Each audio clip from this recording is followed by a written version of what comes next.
Hello there, YouTube. This is an idea I'm having for a power supply. This is the intercom out of a school, made by Motorola. I'll have some pictures at the end of it in the cabinet. This cabinet is humongous. This is the faceplate. This is in decibels. So I need to figure out, I know it's for the speaker, how to ever hook it to the speaker. I may experiment with an old radio, transistor radio or something, CB. We'll make a power supply out of this. I have room for another pilot lamp. I'd like to have more than one. I'd like to have one for the power and then another one, because I glance at the light of my power supply and I can see it draw down when I'm on a radio, so you know when you're drawing on the power supply. Because I'm not going to put an amp meter in here. I'm not going to change anything that's on here. This will be the only meter. Take a look at the back. I had this speaker hooked up years ago. It did sound pretty good, but I could always replace it. Simpson meter, made in Chicago, even though it says Motorola. It's a Simpson meter. You can just make out the S there in the middle.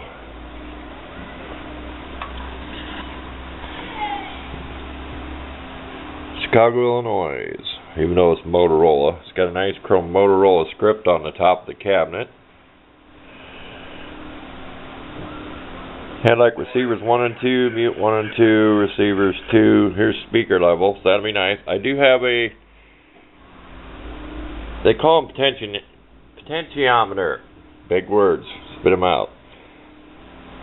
But it's almost like a rheostat. I have what came out of here in other ones. It's almost like a dimmer in your dash lights, wire wound type things. Things for your speaker level. So I have plenty of different things to add to a speaker level. May not worry about speaker level on the radio. Here's where, when they called from the principal's office, I would say when you had that tone, because it says tone signal intercom. Big points type switches. This was tubes. I don't know where the guts are. I took it out. It didn't work. The tubes could have been, some of the tubes could have been good, but oh well. We'll turn down the scanner a little bit.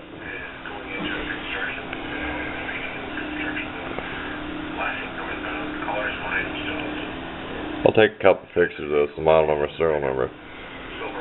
But it does say the date of manufacture. April 21st, 1954, if I can make that out correctly. I'm sure that's a 5 and not a 6. But I'll take a few pictures and put it in. That's whatever hooked to whatever, but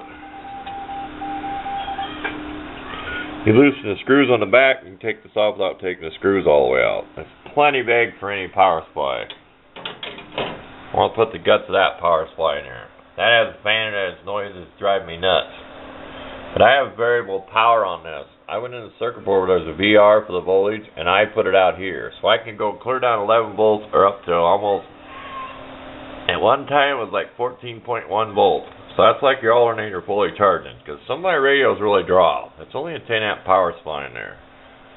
I also am thinking about putting multiple outputs for the power. I'm always, you see where I've got this spaghetti looking, all them lugs, 3 things already hooked to it. I'm thinking about putting multiple outputs. Maybe hide some on the back.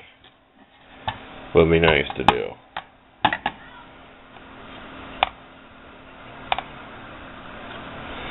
Nice to have that old school meter. Then we'll include some pictures at the end of this setting in the cabinet, how big it is. Just an idea.